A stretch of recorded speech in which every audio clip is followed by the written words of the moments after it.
Selamat malam Bapak Ibu dan saudara-saudara yang dikasihi Tuhan. Sebelum kita berdoa pada malam hari ini, baiklah kita bersama-sama merenungkan firman Tuhan. Bapak Ibu dan saudara-saudara yang dikasihi Tuhan, pernah suatu hari teman saya bercerita tentang permasalahan hidupnya. Saya merespon cerita teman saya itu dengan memberikan saran untuk selalu berdoa. Teman saya itu tidak begitu semangat mendengar saran berdoa, karena saran berdoa kesannya terlalu simpel dan standar. Tetapi sesungguhnya berdoa adalah senjata utama kita dalam menghadapi setiap persoalan dalam hidup ini. Doa seringkali tidak melepaskan kita dari masalah. Tetapi doa dapat memberi kita kekuatan untuk menghadapi masalah itu. Tuhan Yesus tetap harus melewati jalan penderitaan via dolorosa, tetapi berkat doa, Dia dapat melaluinya dengan hati teguh dan dalam penyerahan diri kepada Allah Bapanya di surga. Kalau diibaratkan sebuah ilustrasi, kita sedang berjalan lalu di depan kita menghadang sebuah gunung yang tinggi. Doa seringkali tidak membuat gunung itu lari dari hadapan kita, tetapi doa dapat memberi kita kekuatan untuk mendakinya. Doa bukan jalan terakhir. Doa harus menjadi yang pertama dan utama.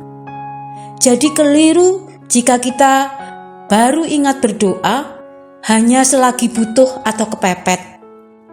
Juga keliru kalau kita baru berdoa setelah usaha lain-lain tidak berhasil.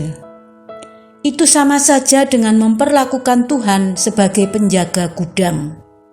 Tempatnya di pojok, dipanggil sesekali kalau lagi dibutuhkan. Tetapi kalau ada apa-apa yang tidak sesuai dengan harapan dan keinginan, kita langsung memprotes dan marah.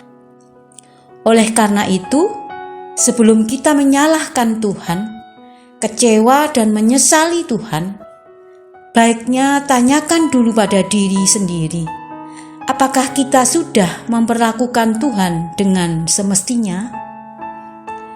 Doa bukan sekedar soal kata-kata, tetapi juga soal tindakan.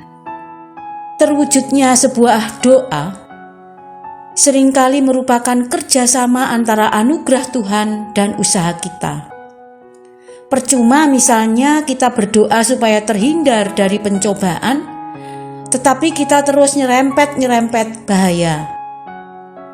Percuma kita berdoa supaya mendapat pekerjaan, tetapi kita tidak mau mencarinya. Percuma kita berdoa supaya orang-orang miskin ditolong, tetapi kita sendiri tidak mau menolong orang-orang yang di depan mata kita jelas-jelas membutuhkan bantuan. Ada seorang pemuda yang protes kepada Tuhan ketika melihat seorang anak gelandangan yang tengah kelaparan di pinggir jalan. "Tuhan, kenapa Engkau membiarkan kemalangan menimpa anak itu?"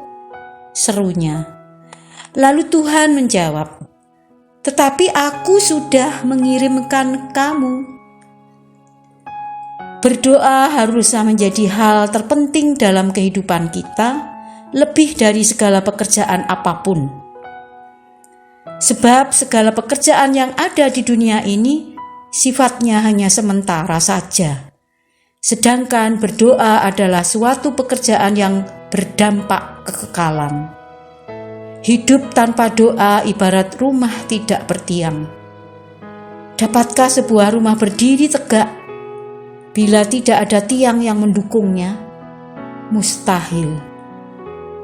Iblis sangat suka kepada mereka yang tidak suka berdoa. Iblis selalu berusaha supaya kita malas berdoa. Bahkan iblis berusaha dengan segala cara agar kita tidak pernah berdoa. Iblis tahu ketika kita berdoa, kita sedang memanifestasikan kuasa Tuhan. Karena itu, berdoalah. Sebab berdoa adalah perintah Tuhan. Berdoa bukan pilihan atau himbauan. Berdoa adalah sebuah perintah. Firman Tuhan berkata dalam 1 Tesalonika 5 ayat 17-18, tetaplah berdoa, mengucap syukurlah dalam segala hal, sebab itulah yang dikehendaki Allah di dalam Kristus Yesus bagi kamu. Berarti kita membutuhkan Tuhan dalam segala kehidupan kita setiap hari. Sangat berbahaya jika kita berjalan di dunia ini tanpa Tuhan. Karena ada pencuri atau iblis yang mencuri, membunuh, dan membinasakan. Yohanes 10 ayat 10. Berarti kita tidak dapat bersandar kepada kekuatan kita sendiri. Doa yang membuat kita tetap kuat dan berkemenangan. Banyak orang jatuh dan gagal karena tidak berdoa. Orang yang selalu mengandalkan Tuhan akan diberkati. Sedangkan orang yang mengandalkan kekuatannya sendiri tidak akan diberkati. Yeremia 17 ayat 5. Jangan pernah berhenti berdoa.